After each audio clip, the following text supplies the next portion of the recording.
Hey, we're live. Wow, Hey, this is very busy compared to our usual.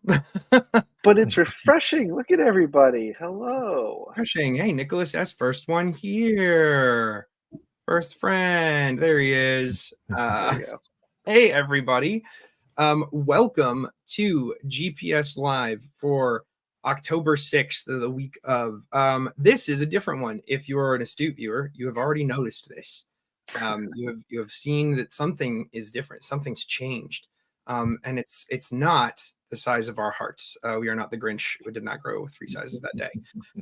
No, a lot has changed because we've got a lot of people here. Not only do we have producer Ben actually here on the call, but we also have a special guest, Ray Bango. Ray, how's it going? Hey, how you doing? Great to be here. Thanks for having me.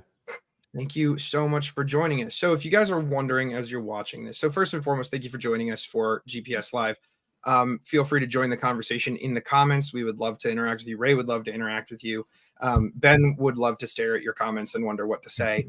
But we are so excited that you guys are here. If you are here, just let us know where you're coming in from. So we can start to gather metrics on our audience and sell that to advertisers. I'm kidding. We're not going to do that. But we are celebrating, quote unquote, Cybersecurity Awareness Month for October. But if you are watching this and you're in cybersecurity, you already know that Cybersecurity Awareness Month is usually pretty boring for actual cybersecurity professionals. Because the Cybersecurity Awareness Month tips tend to be things like change your passwords and make sure that your apps are up to date. And maybe consider using two-factor authentication. That is very focused and geared towards the typical average American consumer as opposed to a cybersecurity professional. So what we have decided to do is we have decided to create our own theme for the month called A Voyage Beyond the Horizon. And we at GuidePoint Security are looking at problems and technologies and things that are on the cusp right now. In the next 1 to 5 years, they're probably going to become very important if they're not already very important. And we're talking about what those things could look like 100 years from now if left completely unchecked. And we're doing that through a series of blogs and videos that we're posting on our site. But for GPS Live, what we've done is we've gathered a lineup of expert guests in different areas, and we're just going to have conversations with them about what they see. And so that is what Ray is here to talk to us about today. And before he jumps into it, and we all jump into it, the last piece of housekeeping is that the views and opinions expressed by the hosts of this live stream, in this case, Jonathan and I usually, but also now Ben and Ray, are our own and do not necessarily reflect official views of GuidePoint Security. And Ray, we're just going to go ahead and say that that applies for you and your employer as well. Yes, thank you. No one get mad at Ray for anything he says on this show or anything that we say. I would really like to stay employed for a little longer. Please thank you. Yeah. Yep, absolutely. Wow, we've got some great people. We've got New York. We have London.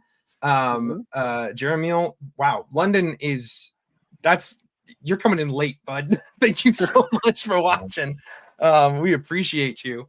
But yeah, this week we're going to be talking with Ray about his special interests. So Ray, what is your special interest for the month of October? What are you focusing on? Oh, so I think my special interest is artificial intelligence and the impact it has on our day-to-day lives, our social interactions, and yeah, of course, the security of stuff. What does AI have to do with security, and am I really a target? Yeah, I think everybody has to be concerned to an extent about the way that AI processes the information that we share.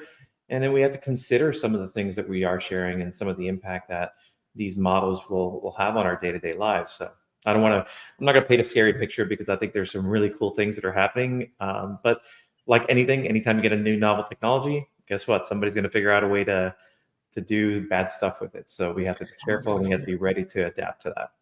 And you said something interesting there because, and I want our our viewers to be aware of this, right? The concept of AI isn't necessarily something new, but what has happened in the past couple of years is very different than maybe previous iterations or generations of what we may have seen as AI. I remember it being more of like I don't know, neural net maybe was some part of it, or very targeted algorithms, which secretly under the hood I feel like were just standard deviations.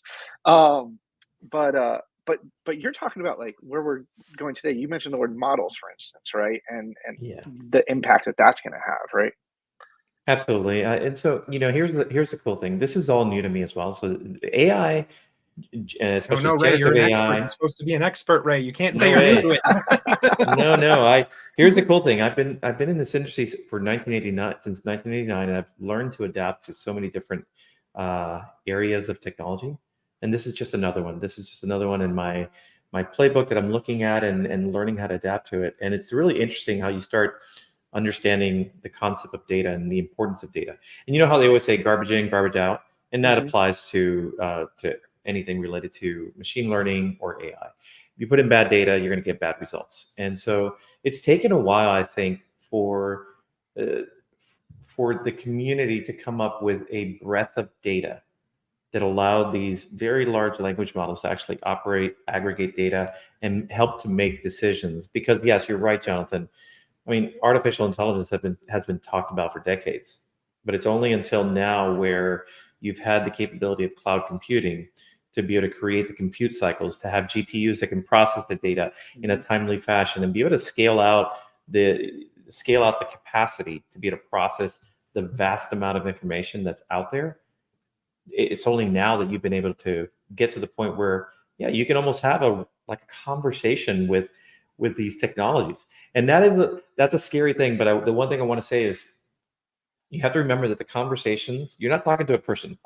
You're talking to ones and zeros, and they're non-deterministic, and they're trying to make sense of whatever you type in and take a best guess about what you're trying to convey. It's not real life. Like I have a conversation with Tristan, and Tristan can look at my facial expressions and understand that whether I'm making a joke or whether I'm sad or whether I'm angry. That's a different level of processing than when you're talking with something that's artificial intelligence, where it's just basing it on whatever data it actually has and trying to come up with the net result. So we haven't quite gotten to the point where a robot can look at facial expressions and make decisions. And so, like, there's a movie called The Creator that's coming out, which I think is going to kind of go down that path. I don't see that just happening yet. Could it happen in the I future? Yeah, I mean, it's certainly possible. I have seen a lot of thoughts about The Creator Mhm. already, because it's something that it was a movie that really interested me coming out. And I find it very interesting. Most of the people who are uh, giving their thoughts on it are basically saying like, "Hey, this offers nothing new. Like this is kind of rehashed like old AI fears. Like this, like hey, Blade Runner was already doing this, right? Like this is Right. this is just the same thing." Right. And I think what's interesting about that is that in all of the years that we have been having this conversation and having this kind of fear of AI, do robots dream of electric sheep, like Asimov's concept, like everything about artificial intelligence, robotics, all of that.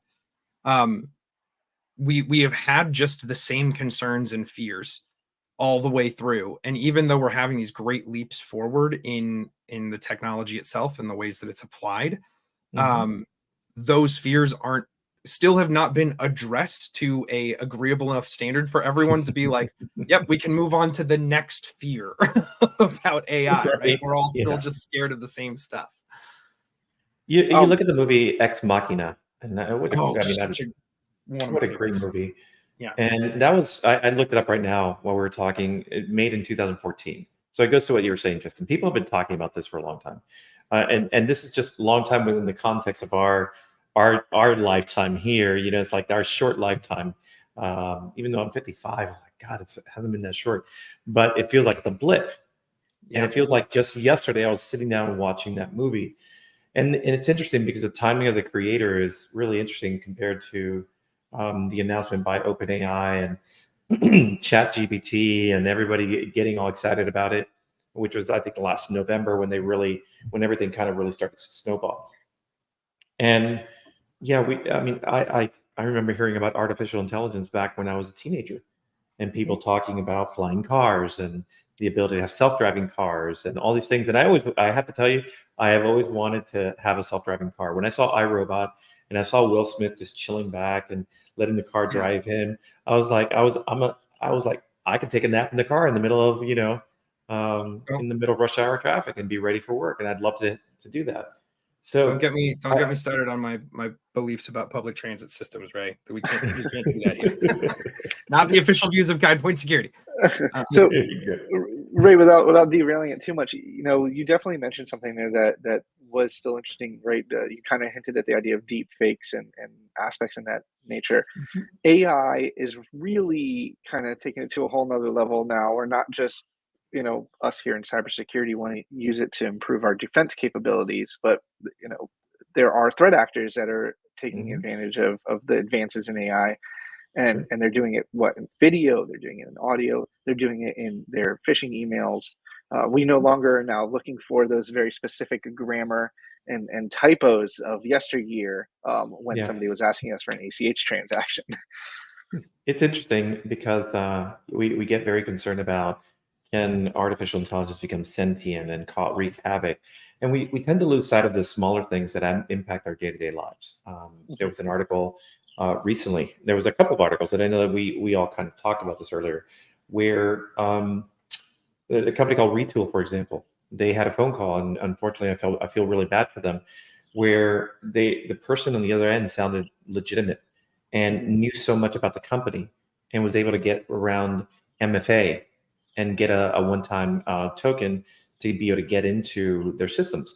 And that's somebody who just has really good at social engineering aspects. Now imagine with all the information we have out there, presentations, podcasts, all these different things, it's conceivable that somebody could take voices and put them in a model, train them, and be able to now have ultra realistic voice simulation that could fool even the best person. Because yeah, we do rely on things like sight, sound, to make decisions, right? And imagine a deep fake where Jonathan, I call you, and let's say I'm working for a Guide Point, and I call you and say, Jonathan, I need you to give me the, my account's locked up. Can you open me up here? Blah blah blah. And it sounds exactly like me. And I've seen this, by the way. I've seen And uh, you're spoofing the phone number, which is also exactly. fairly trivial. Yeah. Exactly. And I've seen these demos where you can take soundtracks, train a model, and now everything else sounds exactly like this person that you've come to know, whether it's a colleague, a friend, a family member. You think about all the ones that are fakes where, and I'm sure we've all heard about this, where you get a phone call, it sounds like it's your child on the other line. They're saying these people have abducted me. If you don't do it, imagine now how concerning that can be. And so these are real threats. And the deep fakes, yeah, there's other scenarios on deep fakes. Look, President Obama had a deep fake made of him. We've had former President Donald Trump had a deep fake made of him. This is a very pervasive thing. So imagine if our leaders, our actual world leaders, had deep fakes made to the point that they were so realistic and put out into social media that people took action on based on the words coming from these actual fakes. And we've known this has happened. We've seen it. And so you do have nation states with real world campaigns going out there and trying to spread misinformation. And now they have really advanced tools that are capable of doing this. And so this is why I'm happy that several companies are trying to address it. They're trying to do things like watermarking some of these videos and making sure that any images that are AI generated have some sense of watermark. But as every good thing always has somebody who wants to do malintent, people will always find a way to kind of circumvent that.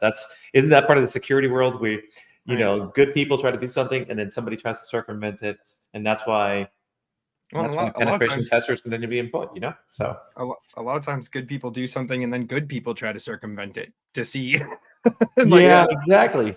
Exactly. just like we're getting those Terminator 2 vibes, right? Thank you, yeah, Patrick, for that. Terminator 2 vibes. Yes. Oh my God, that's scary.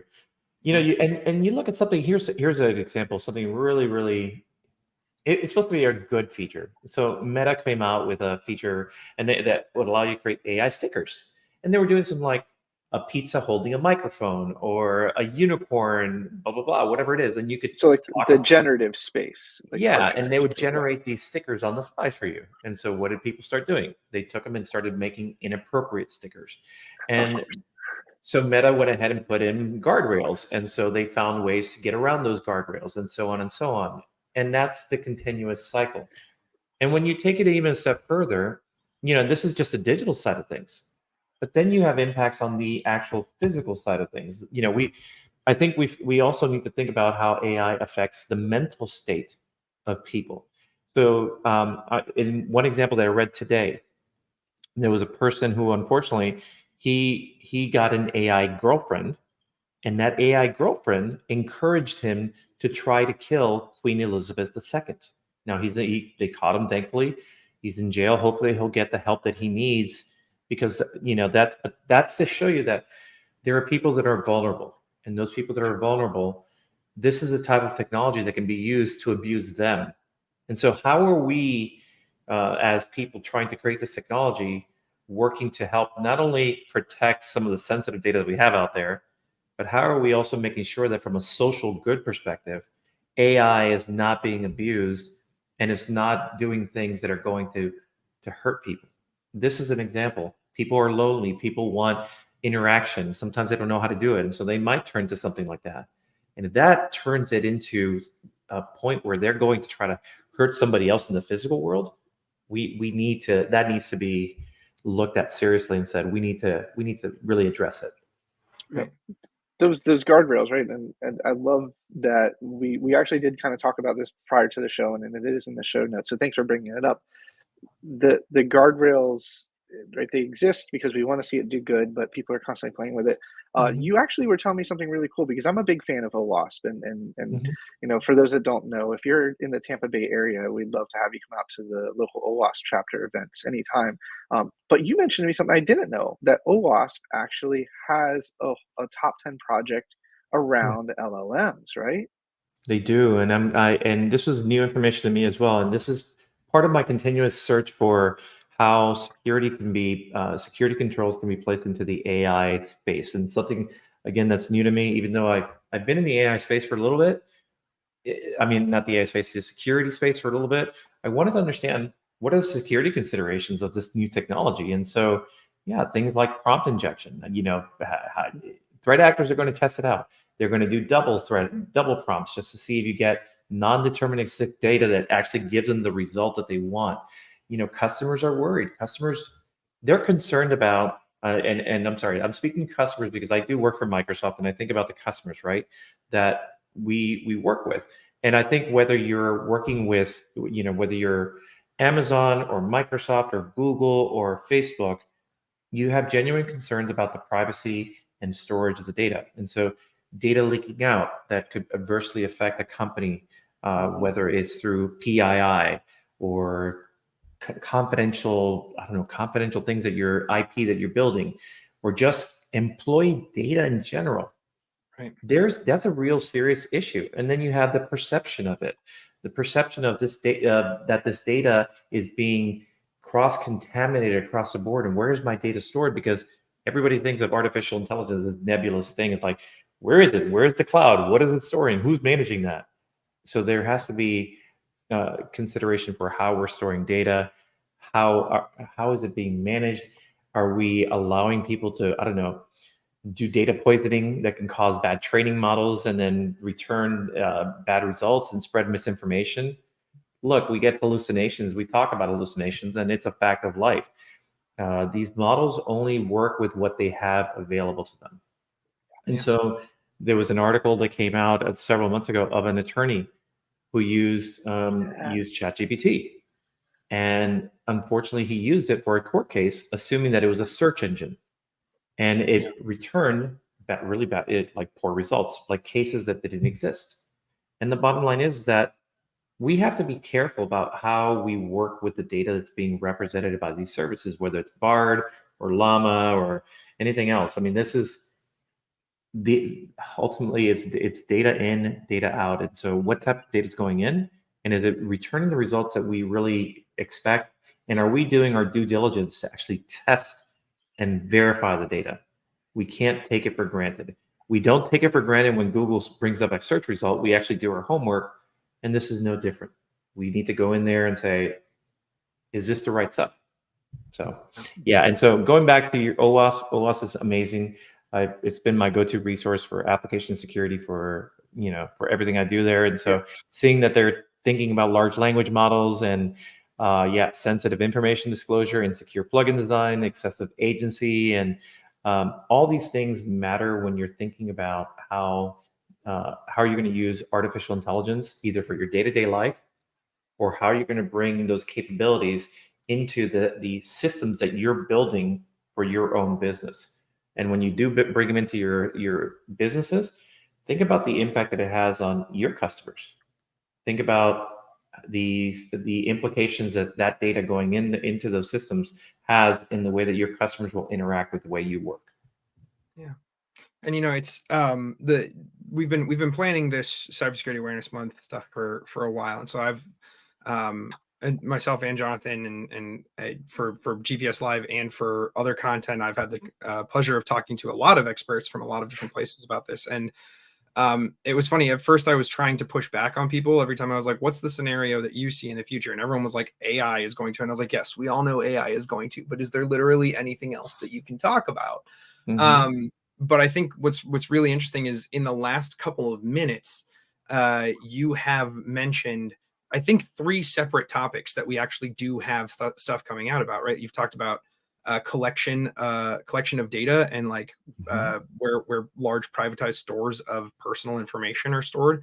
We've got a blog coming out in about a week or so, I think, that is literally just about like why centralized data stores for advertising purposes are a bad thing, like why companies should be actively trying to not collect data and instead be working with like decentralized data platforms where they don't have to say, well, I know this person and I know these 400 things about them. They can say, I know this unique identifier, and here's the one piece of data that I need about them. Right. Should be like a concern, because, if stuff like that does, you're talking about regulations that have been put in place in the past. HIPAA is a very long historical one. PCI is another one. How do you protect that data in case of an attack? Mm-hmm. We don't have that for regular personal data. Like, right. Does Tristan enjoy eating, Cinnamon Toast Crunch in the morning? The answer is yes. Yes, absolutely. At every possible opportunity, I will have a sugar cereal because I was denied them as a child. But right. But like, like, how are organizations and companies protecting that? Because if an AI, if that treasure trove of data was compromised and just fed into an AI to build large language models about my personality, that's a huge thing. And Ben, I think Ben was signaling me that he actually had a question for you, Ray.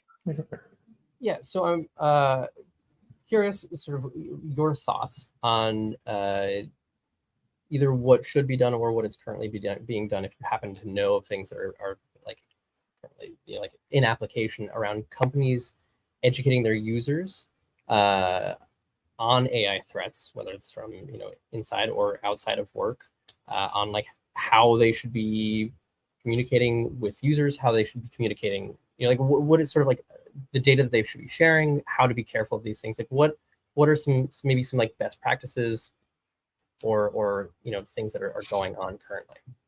Sure. And so because it's still all evolving and it's such a new area of interest for a lot of companies, the main thing that I have heard is that when a company needs to think about using these technologies, they first need to think about which vendor they're going to use in terms of data separation. So if you look at what happened with Samsung went ahead and took advantage of ChatGPT. They put in source code, and that source code, which was proprietary, is now part of this very large data set that's public. And so that was an unfortunate event, and I truly hope that none of those engineers were affected by this, because mistakes happen, and they didn't realize what the implications were. And so now what I've seen is more of an effort around vendors and companies to tell their folks, we need to have a clear separation of how our data is trained, our proprietary data is trained in comparison to what is publicly available. And even OpenAI, for example, OpenAI has an enterprise version now, which helps to clearly demarcate what is the enterprise customer's data set versus what is a public data set. And that way, you're not mixing and matching this. What I talked about with leaking of data, this is where vendors need to consider this. And so again, I don't know all the benefits of Bard or you know the or AWS or you know the other folks that are doing it. I do know that, for example, with my employer, there's an offering that clearly it draws that line, that distinction that says this is where your data is going to sit, and when you're training your data, this is how we're going to process it and how we're going to manage it. And I think that's what companies need to think about.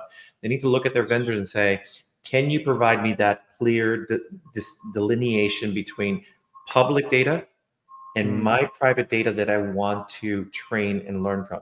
And then you have to make sure that you clearly educate your employees of where to put in that data and where not to. I love the fact that there's been such a concerted effort to go and tell people, don't put anything into these public systems that you don't want to be stored for the end of eternity.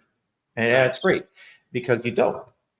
You know, isn't that the first rule of the internet? Is that anything you put on the internet is there forever? Yeah, but we, you know, listen, we all tend to forget. We all have our dog pictures and our kids' pictures and our partners' pictures and family pictures, and since we're talking about Cybersecurity Awareness Month, that's another example of things that we have to be cautious about. We have to be cautious about what we post on there. And so when I hear people say, I have nothing to hide, I'm not worried about privacy, I have nothing to hide. You have nothing to hide until somebody takes that picture and turns it into a deep fake, and then you're like, what? Oh, I didn't know you can do that. Right. So I think you need to be very careful about what's posted out there. You need to be cautious. It is very concerning what people are capable of doing nowadays, and sometimes I feel like, and I don't know if it's because the internet just gives us so much information that is readily available. It feels like people are just much more interested in doing these things, these malicious things, just for giggles. Sometimes it's just for giggles. And yeah, we have ransomware actors, but how many times have you seen things that are revenge oriented? And it's really bad, and it affects people's lives dramatically. And now with these tools, you could dramatically impact a person's long-term life.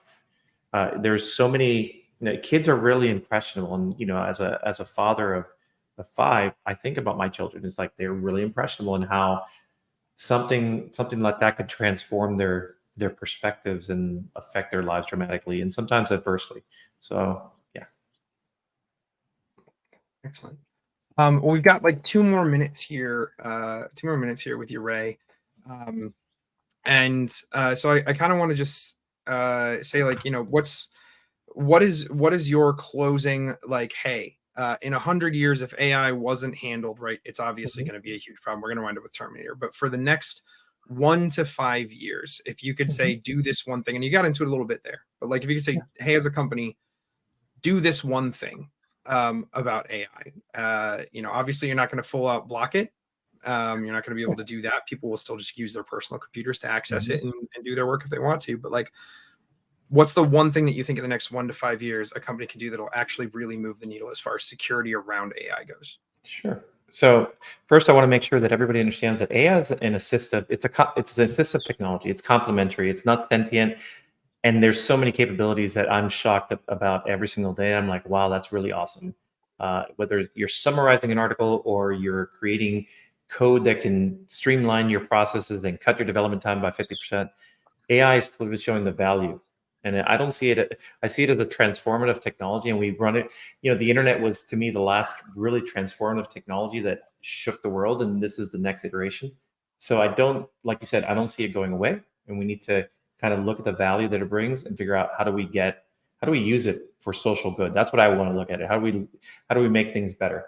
But at the same time, we want to look at the data that we're putting into systems. We want to make sure that we protect our own privacy, that we value our own privacy. We can't just say, I don't have anything to hide. Okay. And that's why I wear my EFF shirt, because we do have a fundamental right to privacy. I am a firm believer in that. And that starts by you not oversharing, being cautious about the systems you input into, being cautious about the pictures you post out there, the videos you post out there, and just remembering that things are going to last forever. And as these systems, especially as generative AI systems, become much more advanced, they're going to find those needles in the haystack. And the more that you contribute things that are not positive, more likely those needles in the haystack are going to bubble up. So, and then from company's perspective, be cautious about, how you store your data. Limit the amount of data that you collect on individuals. That's the bottom line. Tristan, you said it perfectly. You think about whether you need to have this whole massive data set to make a decision on a person, or can you just work on this one little bit of information and not store this massive data set that could potentially expose your customers to a data breach or a ransomware attack or some kind of public humiliation, or even from a financial perspective, a GDPR fine. Think about those things. So excellent.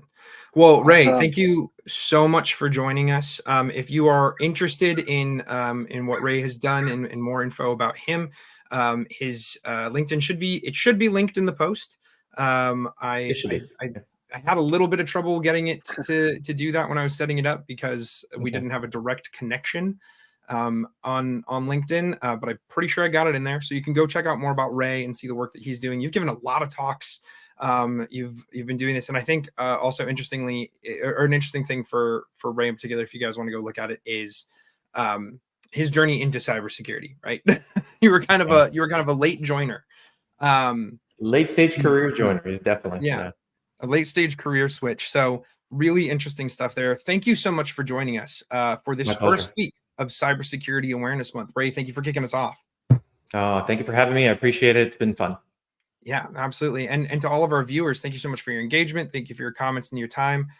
Smash that subscribe button, ring that bell, all those fun things that YouTube personalities like to say. And subscribe to your new favorite AI as a service platform these days. There we go. So yeah, absolutely. Thank you for joining us. We're going to be doing this all month. We've got a bunch of other great guests lined up. We've got Rick McElroy, George Kamide, a couple other people. We have some great guest blogs lined up for the site. So be sure to be checking that out. And for all of us here at GuidePoint, I have been and will continue to be Tristan Morris. And I am Jonathan Singer. And we have one more person to say goodbye. They let me on today, guys. All right. Yeah. Ray, it's been a pleasure. So pleasure's mine. Thank you. Thanks so much, Ray, for joining us. Have a great day, everyone.